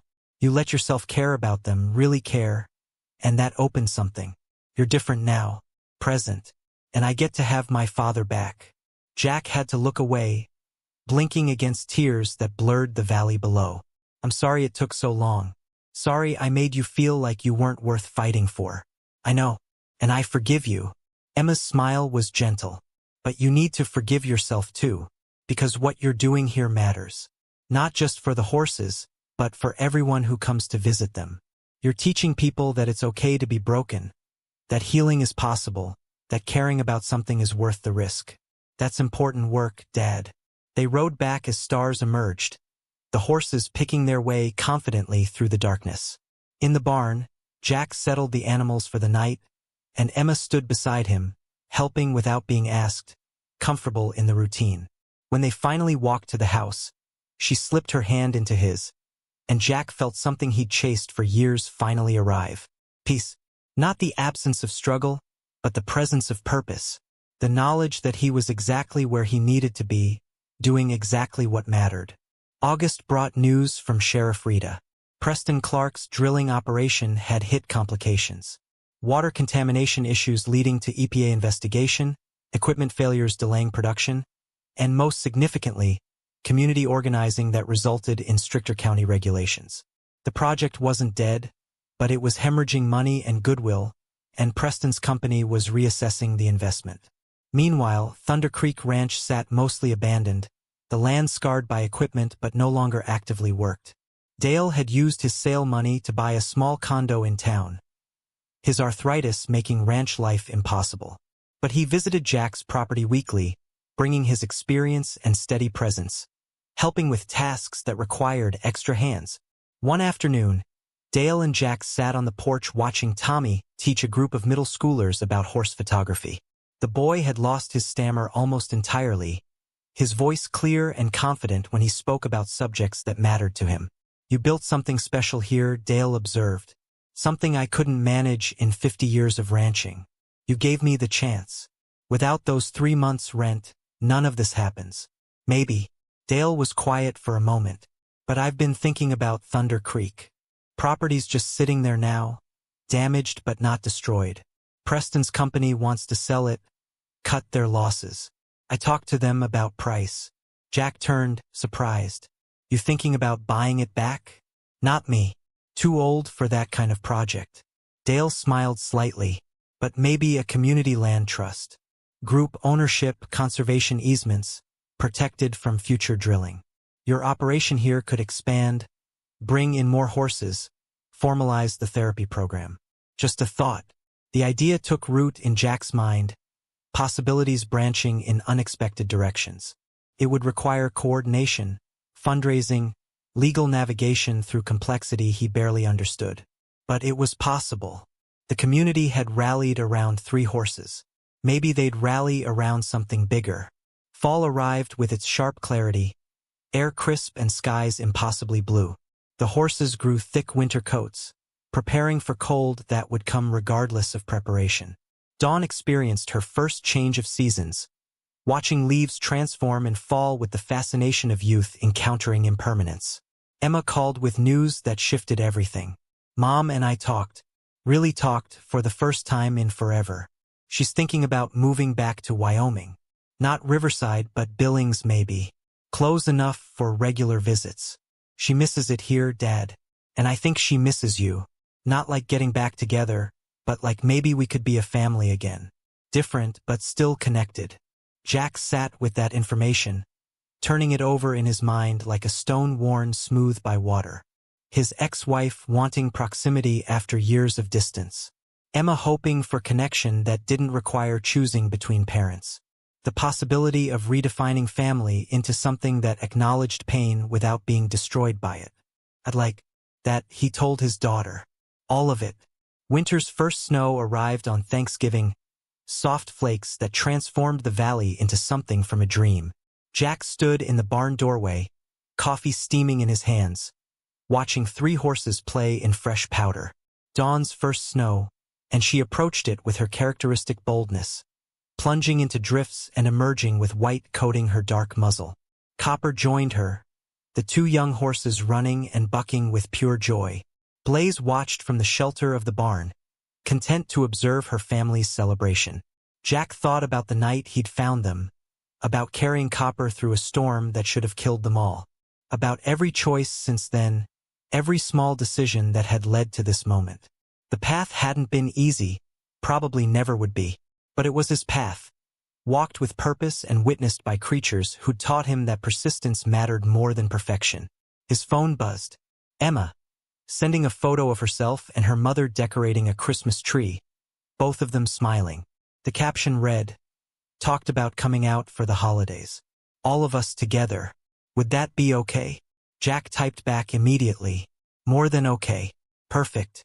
In the pasture, Dawn discovered that snow was edible, munching mouthfuls with delighted surprise. Copper showed her how to paw through to reach grass beneath. Blaze moved to join them, the family grouping together against the cold, their breath creating clouds that mingled and rose. Jack finished his coffee, set the cup aside, and walked out to join them. The snow soaked through his boots immediately, but he didn't care. He moved among the horses, running his hands along warm necks, feeling the solid reality of them. Living proof that choosing to care, choosing to stay, choosing to fight for something worth saving, these choices mattered. They transformed not just the rescued but the rescuer, not just the healed but the healer. From the road, a car slowed, the driver watching the scene. Then another and another. People drawn to the sight of a man and 3 horses standing together in falling snow, creating between them a tableau of something rare and essential. Hope made visible, healing made real, love made manifest through the simple act of showing up, day after day, regardless of difficulty. Tommy's camera clicked from somewhere nearby, documenting this moment for the collection that would never be complete because healing was ongoing, transformation continuous, stories still being written.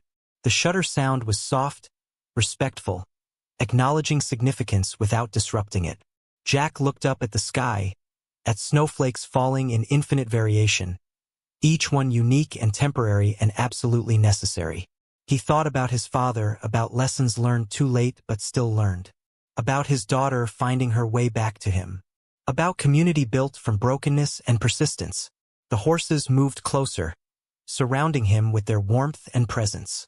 Dawn pressed her forehead against his chest, the gesture Blaze had taught her, the gesture that meant trust and connection and family. Jack closed his eyes, feeling the weight of her trust, and made a silent promise to everyone who'd come to this place seeking healing.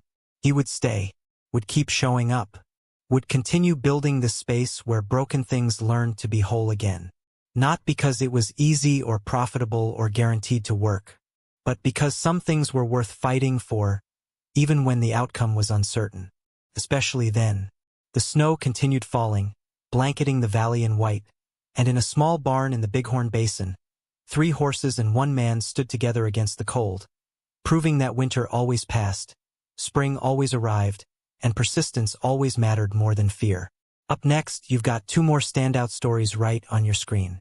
If this one hit the mark, you won't want to pass these up. Just click and check them out.